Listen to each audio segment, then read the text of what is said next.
Alors on poursuit Baruch Hashem ensemble la question, comme je l'avais indiqué, de l'amour fraternel. Si la fois précédente, on a plus signifié d'abord le rapport des parents à l'égard de leurs enfants et l'implication, encore une fois, de cet amour, eh bien, je voudrais aujourd'hui, j'ai envie de dire, être vraiment, pour le coup, être concret. Qu'est-ce que j'appelle concret? C'est rentrer vraiment dans le vif du sujet. À savoir, on pourrait l'étayer l'élaguer à beaucoup de réalités qui peuvent, je dirais, s'ingérer, participer à cela. Mais en tous les cas, la raison des morsures. Peut-être certains d'entre vous ont déjà été confrontés à cela, d'autres pas encore, mais il arrive que nous voyons, eh bien, en général, le grand frère ou la grande sœur, peu importe, qui peut-être va avoir une tendance à mordre son frère. N'est-ce pas? Il faut qu'on essaye ensemble de comprendre comment est-ce qu'on gère cela. Pour pouvoir évidemment le gérer, il va falloir aussi ensemble, et c'est le deuxième point que Bezrat Hashem j'aimerais aborder avec vous, c'est identifier donc eh bien, les points de tension qui peuvent anticiper cette morsure. Et évidemment, d'amener ensemble des stratégies pour éviter, pour empêcher les enfants de mordre. Comment allons-nous réagir? Question supplémentaire. Comment allons-nous réagir quand l'enfant a mordu vis-à-vis du mordeur, j'ai envie de dire, et vis-à-vis de celui qui a été mordu? Et évidemment, il y a une différence de réaction quand on parle d'un enfant de moins d'un an, de plus d'un an, et d'essayer, grosso modo, encore une fois, de bien réfléchir sur, encore une fois, le fond, j'ai envie de dire, plus sensible et donner, je répète, des outils et des compétences pour pouvoir effectivement, eh bien, affronter cette réalité. Comprenez, morsure, comme je l'ai dit, je l'étalerai à beaucoup plus que ça. C'est effectivement une réaction qui peut s'avérer plus difficile et plus violente que d'autres, mais on peut avoir eh bien, une sensation de respect ou d'irrespect à l'égard, encore une fois, du frère vis-à-vis de son autre frère. Et quelles que soient les raisons, en tous les cas, nous allons essayer d'en aborder quelques-unes. D'abord, quand vous avez effectivement, vous assistez, vous témoignez de cette réalité de la morsure. Il faut bien comprendre que nous avons, de prime abord, un manque de compétences, et ça va être clair, un manque de compétences qu'on appelle un manque de compétences langagières pour exprimer des besoins. Il est évident que beaucoup de psys l'ont évoqué abondamment sur le rapport à la bouche. C'est pas vous pourrez remarquer qu'un enfant assez jeune, eh bien, assez rapidement, il met les choses en bouche, qu'il soit propre, qu'il soit sale. On est tout de suite, évidemment, précautionneux par rapport à cela, mais il y a un rapport très important au niveau, justement, de cette sensibilité. Quand nous parlons, justement, traditionnellement de achila, c'est pas? Eh bien, il ne s'agit pas uniquement de ce que nous allons consommer, mais tout ce que nous allons, encore une fois, profiter, bénéficier en bouche. De la même manière que je vous rappelle, puisque je le vois là et ça me fait penser à ça aussi, que ce qu'on appelle la totote, c'est pas le motzetz, eh bien, il a une implication psychologique puisqu'il rassure l'enfant, il lui donne un sentiment justement de bien-être. On voit encore une fois, de prime abord, ce rapport à la bouche. Il y a clairement une immaturité émotionnelle qui conduit l'enfant à être submergé par des émotions qu'il ne sait pas traduire, qu'il ne sait pas expliquer. De la même manière, donc, une incompréhension émotionnelle, une incompréhension et une immaturité motrice et cognitive qui empêchent l'enfant de réguler ses impulsions. Ce que nous devons déjà bien comprendre, c'est dans quel cadre cet enfant qui va mordre vit. Il est débordé d'émotions, il est débordé d'un sentiment qu'il ne sait pas, encore une fois, expliquer, et ça peut aussi être, entre parenthèses, être motivé par trop de bruit, trop de lumière, trop de mouvement, trop d'activité, trop de. Un trop de n'est jamais une bonne chose pour un enfant parce qu'il ne sait pas le gérer. Alors qu'au contraire, quand vous avez un cadre bien défini, une mission bien définie auprès d'un enfant, il va savoir justement, eh bien, ce pourquoi il a été, ce pourquoi il est là, l'expérience qu'il a du rapport de cause à effet, de ce que cela implique. Il est évident que d'autre part, Mais c'est pareil, dans cet état de trop, un état de fatigue, encore une fois, survenu, peut agrémenter le stress. Il va exprimer son stress dans sa manière de parler, dans sa manière de réagir, et il a besoin évidemment de se soulager aussi, donc psychologiquement, vis-à-vis de ce stress, et aussi, puisqu'on parle d'un enfant qui est relativement jeune, comment arriver à soulager ses dents qui poussent. Donc vous voyez déjà que vous avez un certain nombre de phénomènes qui ne sont pas tout de suite à amener, j'ai envie de dire, à l'asile, en disant mon enfant est fou parce qu'il a mordu son frère. Non, non, on se calme. Il y a des réalités physiologiques, psychologiques, de développement, de maturité de l'enfant ou d'immaturité de l'enfant, ce besoin d'autonomie qui va justement s'exprimer à travers eh bien, cette morsure. Archa, quand nous arrivons d'abord à bien identifier les raisons, les paramètres, n'est-ce pas? Vous voyez bien qu'effectivement, si l'enfant, comme on l'a dit à l'instant, se couche tard, cela se couche tard abondamment et qu'il a une extrême fatigue, cela peut motiver, peut provoquer un certain nombre de réactions. Donc, il faut bien saisir quel est l'âge de l'enfant, d'abord, ce qui nous permet d'anticiper aussi la résultante et ce que ça peut encourir, ce que ça peut encourir. L'âge, à la fois l'âge psychologique et l'âge physiologique de l'enfant, est-ce qu'il a des mots pour exprimer, pour formuler ses besoins, ou au contraire, sa seule manière, encore une fois, d'exprimer, c'est par cette manière-là, par cette manière un petit peu, je dirais, le balbutiement, mais son balbutiement. En tous les cas, l'enfant, comme je l'ai dit, le développement moteur, que s'est-il passé juste avant la morsure? Est-ce qu'il a pu manifester, est-ce que l'enfant a manifesté une agressivité quelconque, un mécontentement, un désaccord? Il avait faim, il était fatigué. À quel moment de la journée la morsure a pu avoir lieu? Est-ce que c'est de bon matin quand vous l'amenez au Mahon ou quand vous l'amenez au GAN et qu'il a une réaction épidermique, ou au contraire à la fin de la journée, ou quand il est en train d'essayer de vous parler, que vous avez une réaction avec lui, mais que vous devez absolument eh bien, couper court la discussion que vous avez avec cet enfant, encore une fois, une interaction que vous avez avec cet enfant pour vous réserver à l'autre, n'est-ce pas, avant le goûter, en fin d'après-midi. Tout cela, encore une fois, évidemment, est fondamental pour bien saisir la raison de la morsure. À quel jouet jouait-il à ce moment-là? Ensuite, évidemment, est-ce que c'est le même enfant qui a à chaque fois été mordu ou c'est variable? Vous comprenez que si effectivement il y a 3 enfants à la maison et c'est toujours le même qui est mordu, peut-être il faut s'interroger dans la relation de cet enfant à l'égard de ce frère.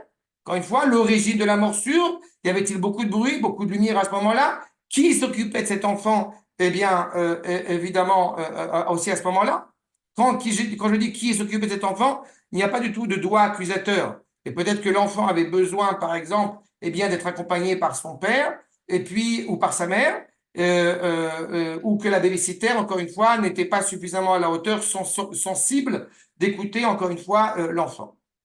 Sur toutes ces choses-là que je viens de vous évoquer brièvement, il m'apparaît essentiel, avant toute chose, et je le répète, peut-être je l'ai déjà dit, je ne me rappelle plus, la dernière fois, mais il apparaît essentiel, Rabotai,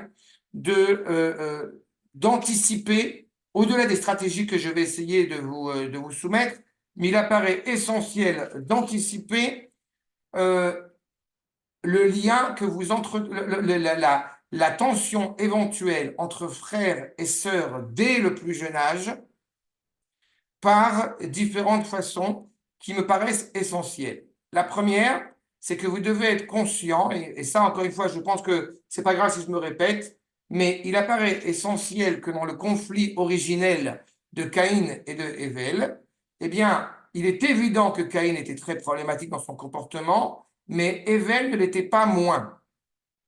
Et je m'explique. Caïn a eu un comportement qui s'avérait tendancieux, tout simplement parce qu'il a été acquis, si je puis dire, par Chava. Il avait une identité à part entière et que par conséquent, le fait qu'il y ait un ajout dans ce verset, un ajout pour mettre en évidence la naissance de Havel, a mis en porte-à-faux la dimension, la centralité, l'exclusivité de Caïn. N'est-ce pas? Par conséquent, Caïn s'est senti heurté, s'est senti blessé dans, encore une fois, dans le relation privilégiée qu'il avait à l'égard de ses parents. Sa réaction s'avère évidemment fatale et dramatique. Sauf que Avel a aussi un problème. C'est qu'il a un devoir d'enseigner à son frère Caïn cette notion de fraternité qui ne lui a pas exprimée, qui ne lui a pas expliqué. Dans cette réalité-là, vous comprenez qu'il y a quelque chose de formateur, justement à chaque génération, qu'il nous faut entendre. Là, je vous livre quelque chose de profondément personnel et que, encore une fois, ce n'est pas du tout une théorie psychologique. Je vous livre les choses comme nous l'avons présenté, mon épouse et moi, au moment de l'arrivée, là, pour le coup, en plus de pas un deuxième enfant, mais d'un deuxième et d'un troisième, puisque c'était des jumeaux, la réaction que nous avons eue à l'égard de notre première fille. Eh bien, la réaction que nous avons eue, ça a été d'amener un cadeau au nom de son frère et de sa sœur, un cadeau à la première fille. Une kitchenette pour enfants, ce que vous voulez, mais d'amener un cadeau, encore une fois, d'abord pour exprimer un premier détail essentiel, c'est que d'avoir un frère ou une sœur ou d'avoir même des jumeaux, eh bien, n'est pas une perte d'attention, n'est pas une perte d'affection, mais au contraire un ajout d'affection. Et ça, c'est fondamental. D'autre part, il est impératif que quand vous réservez un temps à l'un de vos enfants, eh bien, ce temps soit exclusivement pour lui. Peu importe l'âge. Je ne suis pas en train de transformer, encore une fois, la relation avec un enfant exclusive au détriment de l'autre. Je vais plus loin que ça. Ça veut dire qu'à partir du moment où vous êtes en train de parler avec votre fils aîné ou avec votre fille aînée, qui peut avoir 1 an, qui peut avoir 2 ans, qui doit absolument vous montrer son dessin qu'il a ramené du Mahon, qu'il a ramené du Gan, vous ne pouvez pas le prendre à la légère parce qu'il est indubitable, parce qu'il est urgent de changer la couche du deuxième. Certainement pas. On va prendre 2 minutes de plus pour regarder le dessin, et c'est même très important, à mes yeux en tout cas, non seulement de regarder le dessin, de s'extasier du dessin, et en plus de ça, oui, j'entends bien que ton frère pleure, mais pour l'instant, je regarde ton dessin, parce que ton dessin m'importe énormément. Il faut que l'enfant entende qu'il a son importance. Maintenant, on va s'apprêter évidemment à aller changer la couche 2 minutes plus tard. On va aller s'apprêter de changer la couche du petit frère. Mais qu'est-ce qui se passe quand on va changer la petite couche du petit frère? Le frère aîné ou la fille aînée, elles ne sont pas devenues papa et maman d'eux. Par contre, elles ont un rôle fondamental. Pourquoi? Parce qu'en parlant avec son frère aîné ou avec sa fille aînée, eh bien, en changeant la couche, on peut justement lui donner un rôle, lui donner un sens essentiel, à savoir, qui est-ce qui va me donner la crème pour que je puisse adoucir, eh bien, le popotin du petit frère, etc., etc. Ça veut dire qu'il y a quelque chose ici qui est fondamental dans le rôle qui va être tenu aussi en tant que frère aîné. Et même on assiste, même j'ai envie de dire en exagérant. Heureusement que tu es là pour m'aider, pour changer la couche. Heureusement que tu es là pour me donner la crème. Heureusement que tu m'aides à mettre la table. Comme ça, je peux me préoccuper 2 secondes du petit frère. Ça, c'est essentiel. Il a un rôle qui est très important, qui n'est pas le rôle, encore une fois, je répète, d'exclusivité au sens absolu du terme, mais il a un rôle de grand frère. Et donc, de la même manière qu'on sera aussi habilité à donner sens au petit frère qui ne parle pas beaucoup, qui ne sait pas encore parler, mais qui lui aussi a des choses à raconter, baba, béti, péto, poto, poto, eh bien, on aura aussi la démarche de dire, attends, tu vois que ton frère me parle. Oui, mais il dit rien du tout, le petit frère. Il dit pas tépi topo topo. Oui, mais ça m'intéresse. Ça, c'est un postulat, encore une fois, essentiel. Achab, il est évident que, à partir du moment où, si effectivement, je répète, l'enfant sait parler ou ne sait pas parler, À partir du moment, encore une fois, où l'enfant peut-être, on sent qu'il est peut-être énervé, stressé, eh bien, de lui proposer avec sérénité, viens te reposer. Tu es fatigué, peut-être tu as besoin de ta peluche, peut-être je peux te donner un jouet, peut-être tu es un petit peu trop proche, encore une fois, du frère. Si c'est pour des raisons, comme je l'ai dit, des raisons buccales, entre guillemets, où les dents se développent, eh bien, peut-être qu'il sera utile d'anticiper en offrant quelque chose à mâchouiller. Vous savez, ça existe qu'on met même je pense que ça existe encore d'ailleurs. On met au congélateur quelque chose comme ça qu'on peut mordre après, qu'on achète en plastique comme ça, qui permet à l'enfant justement d'alléger ses dents. D'accord? Je sais qu'il y a les recettes de grand-mère que personnellement je n'adhère pas du tout, ni d'arak, ni de frotter la gencive Avec avec le du sucre. sucre. D'accord? Ah, ça m'a fait flipper, moi j'ai jamais fait ça. D'accord? Laissez tomber ces trucs-là. L'arak, c'est possible que ça allège la douleur, mais c'est vrai de manière générale que c'est un moyen. Après, est-ce qu'il faut réellement déjà donner de l'arak à un enfant, même s'il n'est pas tunisien? Bon, ça va. D'accord? Pas déconner Ah, non c'est plus. meilleur, c'est mieux qu'un biberon, ça, pour dormir. C'est bien. Comme l'enfant marocain, tu mets directement un piment dans le biberon. Voilà, ça, c'est vous qui voyez. Je veux pas m'ingérer là-dedans. En tous les cas, il est évident que même dans la manière d'exprimer des émotions, dans la manière de parler, mais quand l'enfant, eh bien, ne sait pas forcément encore parler, en tout cas, pas de manière, je dirais, authentique, réelle. On peut suggérer à l'enfant de dire ou de suggérer ou de développer des compétences orales et émotionnelles chez l'enfant. Tu voudrais peut-être faire un tour avec le camion. Tu peux demander simplement, est-ce que je peux faire un tour? Tu veux jouer au camion? J'ai l'impression que tu es en colère. C'est pas parce que l'enfant, il est, encore une fois, petit, qu'on ne peut pas lui parler comme un être humain. Certainement pas. D'accord? Il y a cette idée, encore une fois, de je sens que tu es en colère. Ce n'est pas agréable. Tu es triste. Il y a un certain nombre de choses, encore une fois, que nous allons aborder avec l'enfant. Mais ce n'est pas que dans la négativité, et je me permets d'insister là-dessus, c'est aussi dans la positivité.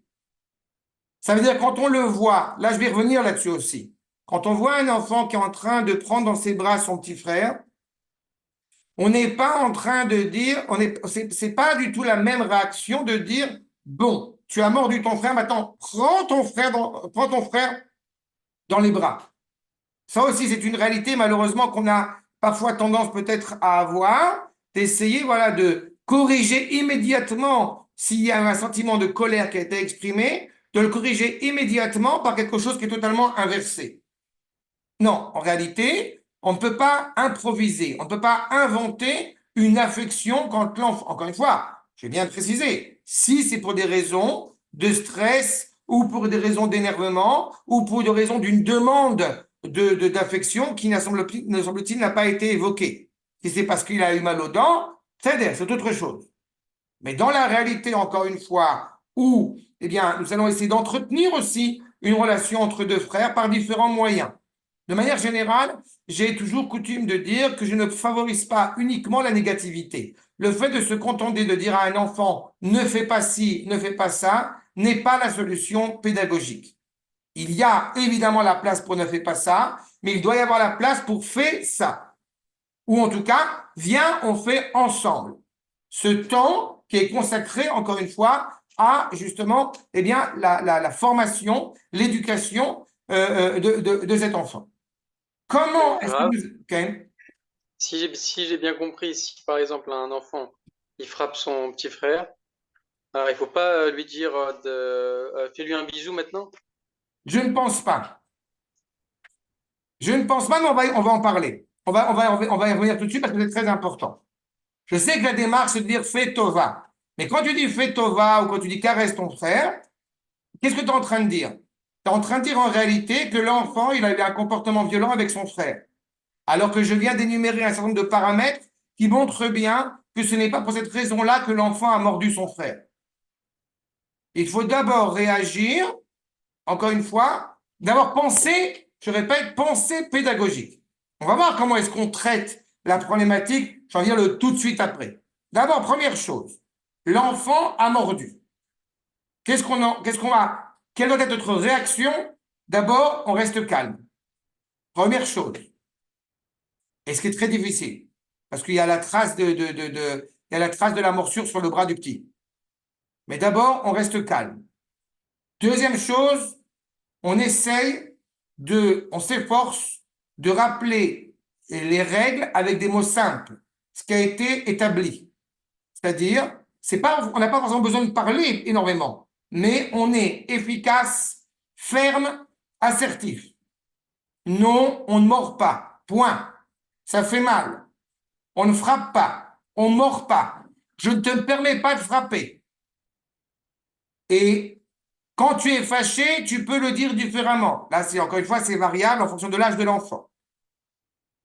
Il est évident qu'il doit y avoir quelque chose de clair, court et succinct. J'ai coutume d'expliquer, d'autre part, mais ça j'avais déjà fait un cours là-dessus, je récuse fermement, encore une fois c'est mon avis, je récuse fermement l'idée d'envoyer l'enfant, quel qu'il soit, quel que soit l'âge qu'il a, de l'envoyer dans la chambre. En aucune manière, la punition, le châtiment ne peut pas être on envoie dans la chambre. Pourquoi? Parce que la chambre est l'endroit du repos, et l'endroit de la sérénité, dont l'endroit même peut-être où on joue aussi. Donc on ne peut pas envoyer dans cet endroit-là, justement, en guise de punition. Enfin, pour ma part, de la même manière que beaucoup plus tardif, j'ai toujours refusé les punitions qui sont, tu vas écrire les Teilim 15 fois, ça t'apprendra à faire à l'école comme certains le font, ça t'apprendra à ne pas faire des bêtises. Je trouve qu'il n'y a rien de plus, comment dirais-je, de plus cruel et de plus, je sais pas comment, j'ai pas de terme. C'est contre-productif. C'est contre-productif, exactement. Exactement. Alors, il est évident que, comme je l'ai souvent évoqué, quand un enfant il est relativement petit, il a besoin de son espace, il a besoin de bouger, il a besoin justement de pouvoir aller partout. Eh bien, il m'apparaît essentiel que dès le plus jeune âge, après ça peut passer à la petite tape sur la main, après ça peut passer sur la fessée, c'est variable. Et là, encore une fois, il faut le faire dans une dimension pédagogique, mais on va y revenir. Ce qui est certain, c'est qu'effectivement, si la réaction qui va être d'enserrer, d'encadrer l'enfant sans lui faire mal, mais oui, en l'encadrant, en l'empêchant d'avoir cette liberté d'agir. Mais il est certain, encore une fois, que nous ne souhaitons pas attaquer l'enfant en tant que tel, mais nous souhaitons attaquer un comportement qui n'est pas à la hauteur de ce que nous estimons comme étant une règle essentielle à la maison. Pourquoi on ne mord pas? Parce que ça fait mal, parce qu'il pleure. Ça, c'est la manière dont on va s'occuper de l'enfant qui a mordu. Maintenant, en ce qui concerne l'enfant qui a été mordu, il doit y avoir là aussi un signe, encore une fois, une réaction. Mais une réaction qui ne doit pas laisser entendre qu'il y a un coupable et une victime. Une réaction qui doit faire preuve d'empathie, j'ai envie de dire, à l'égard des deux. Il est évident, je mesure mes propos, il est évident que l'enfant qui a été mordu par son pleur, et aussi je rappelle, c'est essentiel, à chaque fois que la réaction des parents va être hystérique, la réaction des enfants va l'être d'autant plus. Donc comprenez bien que le message de l'enfant mordeur et de l'enfant mordu est intimement relié à la réaction des parents. Donc plus vous allez avoir une réaction hystérique, plus étrangement l'enfant qui a été mordu va avoir excessivement mal. D'accord? Il est évident qu'il y a une trace, si Dieu préserve, il y a une trace sur le bras. Ça ne veut pas dire, encore une fois, que l'enfant a le bras cassé. C'est une réaction qui existe aussi épidermique vis-à-vis de cela. Donc c'est pour ça que j'ai réagi, je n'ai pas commencé directement à parler de la réaction immédiate de la morsure, mais de comprendre ce qui va anticiper, encore une fois, la morsure.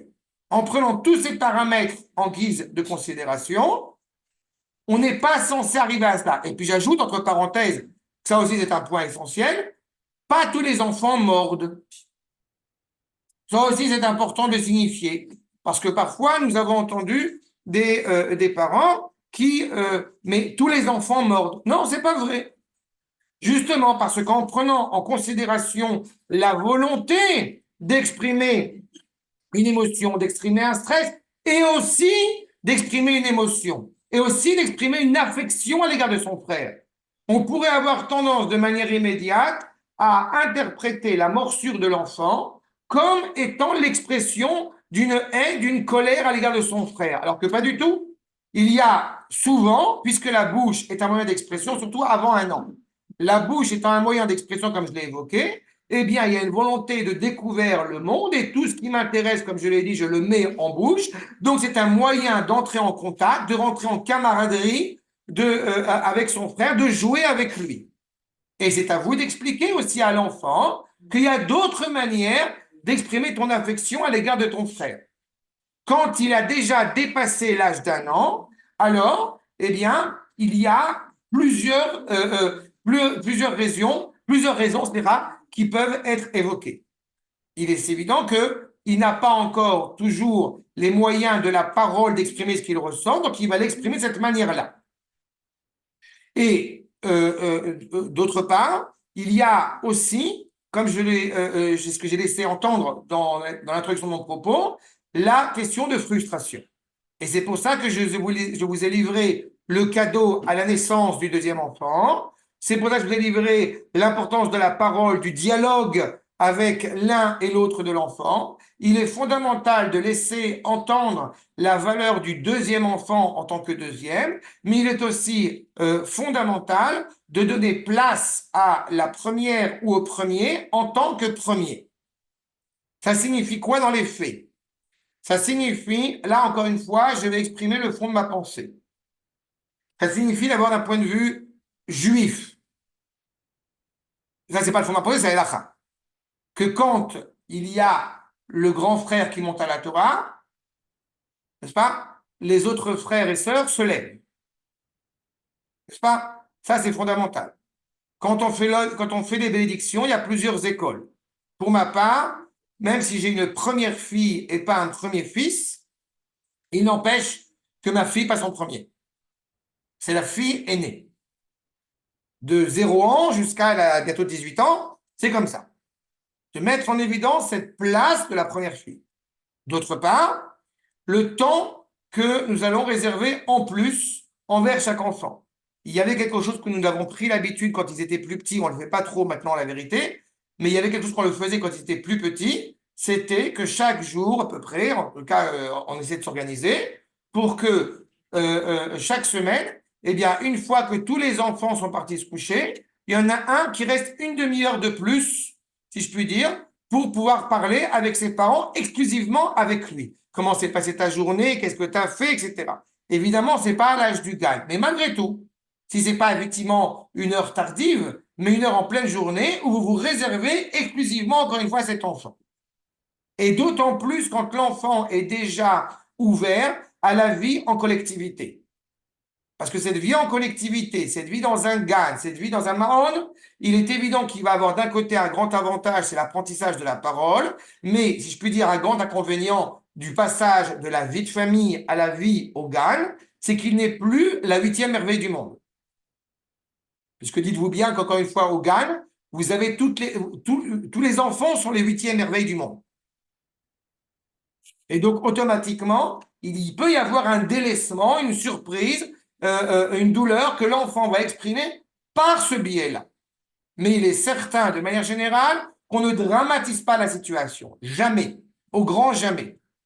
Si on veut réellement donner un sens, encore une fois, à cette éducation que nous essayons d'octroyer à nos enfants, il ne faut pas dramatiser ni celui qui a mordu, ni celui qui est mordu. Il faut, justement, essayer de faire en sorte de bien signaler aux mordeurs que cela n'est pas dans les règles, que cela ne se fait pas, pour des raisons, pour mille et une raisons, et de l'autre côté, encore une fois, eh bien, celui qui est mordu, effectivement, ne doit pas être mordu. Il doit avoir un sentiment de sécurité, mais, encore une fois, il ne peut pas y avoir une manière d'éduquer les enfants qui se concentre, excusez-moi l'expression, on n'est pas en train d'élever un chien. Et même le chien, là, Avdil, même le chien, il a besoin qu'on joue avec lui. Même le chien. Un chien, il a besoin bon, bref, c'est compris. Mais l'Avdil, elle fait Avdalot. Donc, pour un enfant, on ne peut pas se contenter de dire fais ou ne fais pas. C'est pas un robot. Allez, j'arrive à la maison, mon enfant est au lit, c'est bon, j'ai rien à faire. C'est pas comme ça que ça se passe l'éducation des enfants. Il y a un appel. Il y a un appel qui est clairement, encore une fois, auprès des parents pour pouvoir essayer d'entretenir une relation avec leur enfant. Maintenant, je vous répète, dans la mesure où l'enfant est déjà apte à parler et que celui qui a mordu, eh bien, n'a pas su exprimer ce qu'il souhaitait, si ce n'est par ce biais-là, eh bien, il faut lui fournir des suggestions.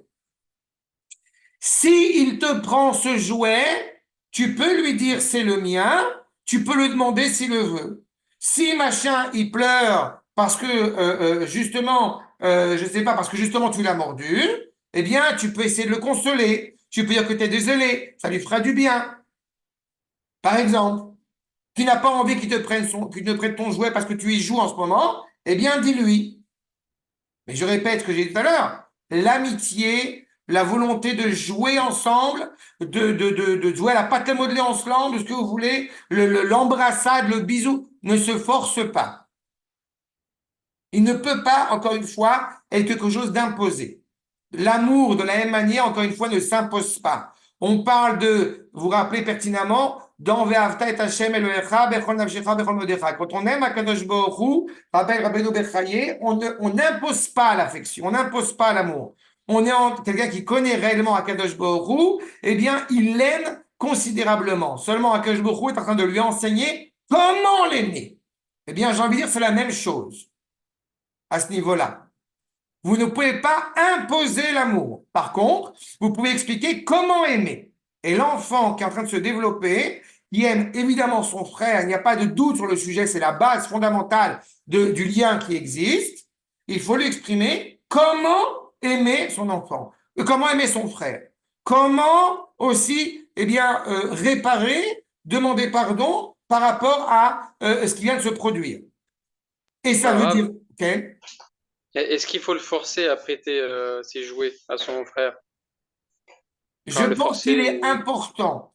Je pense, et c'est une très bonne question, je pense qu'il est essentiel qu'il y ait des jouets qui soient effectivement, puissent appartenir à tous les deux.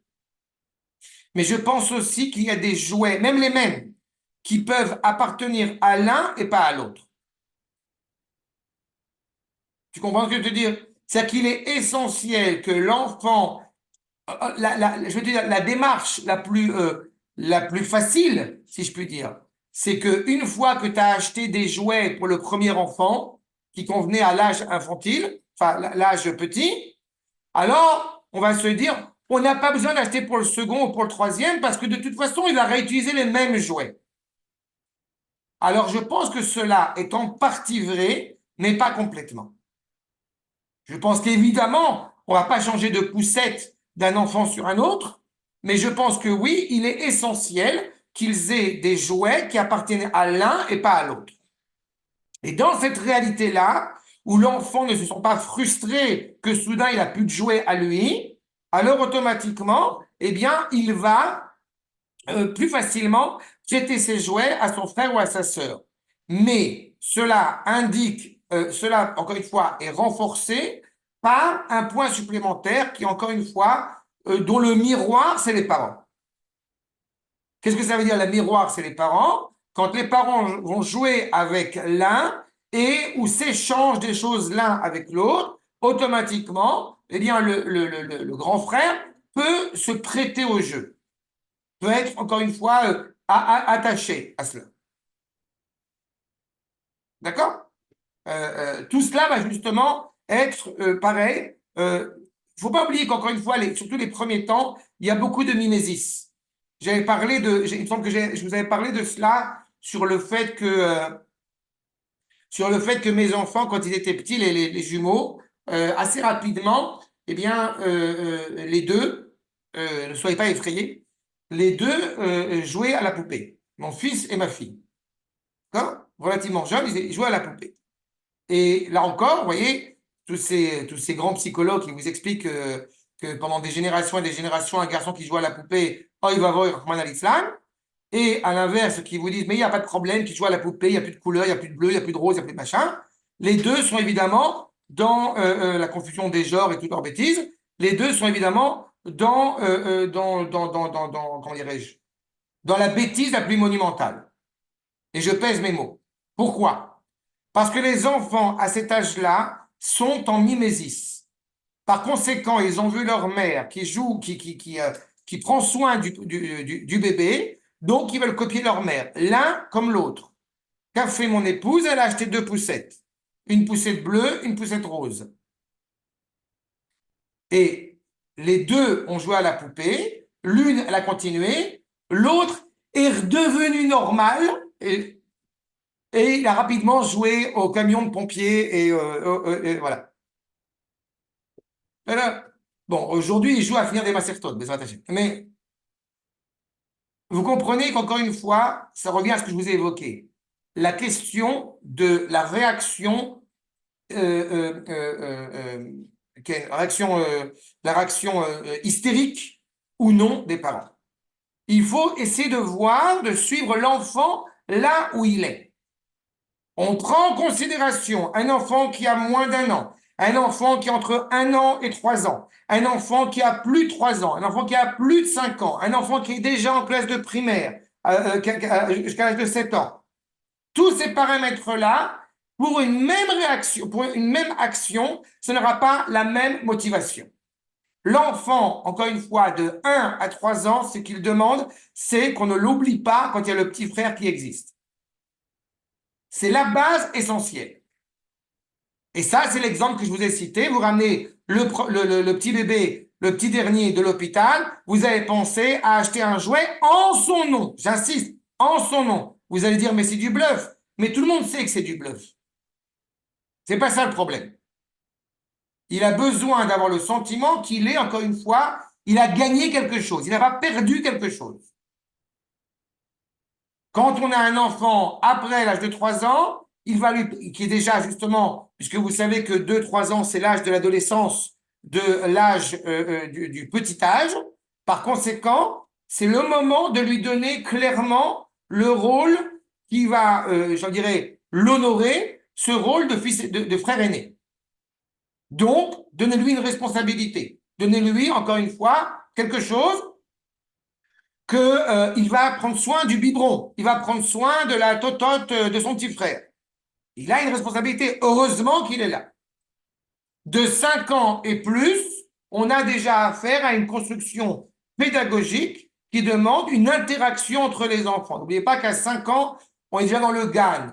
Donc, il y a encore plus de stratégies à mettre en place et à appliquer pour qu'il y ait une interaction concevable entre les enfants.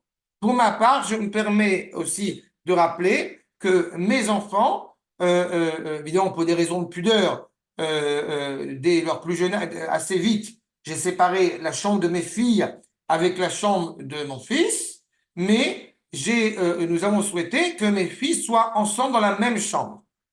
Parce que nous estimons qu'il y a une relation qui s'installe justement en étant dans la même chambre. D'accord? Et ça, encore une fois, ça, ce que je vous dis, encore une fois, c'est un jugement personnel. Vous êtes libre de ne pas agir comme cela.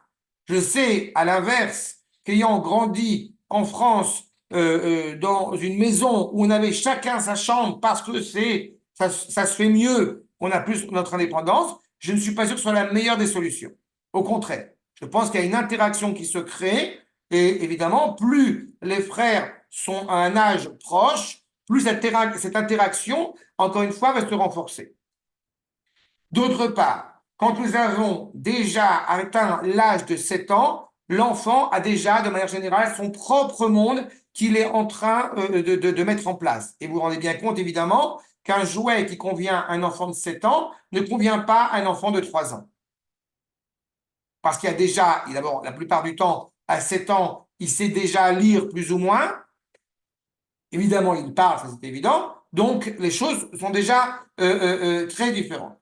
Et à 7 ans, vous avez clairement une collaboration, une discussion, encore une fois. On n'est plus dans la réaction émotionnelle primaire de dire pourquoi c'est pas bien qu'il demande son frère. On est dans quelque chose déjà de plus abouti. Et par conséquent, il y a cette idée évidemment de possession qui se développe. Pour reprendre la question de Samuel, la question de possession qui se développe parce qu'il a son monde à lui. Il faut toujours s'interroger pour la question que tu posais, et je pense que si c'est une question très importante. Pourquoi faudrait-il prêter son jouet? Je ne sais pas si vous avez déjà eu l'occasion de réfléchir à cette question, mais pourquoi faudrait-il prêter son jouet? Parce que ça se fait? Parce que c'est la convenance? Non.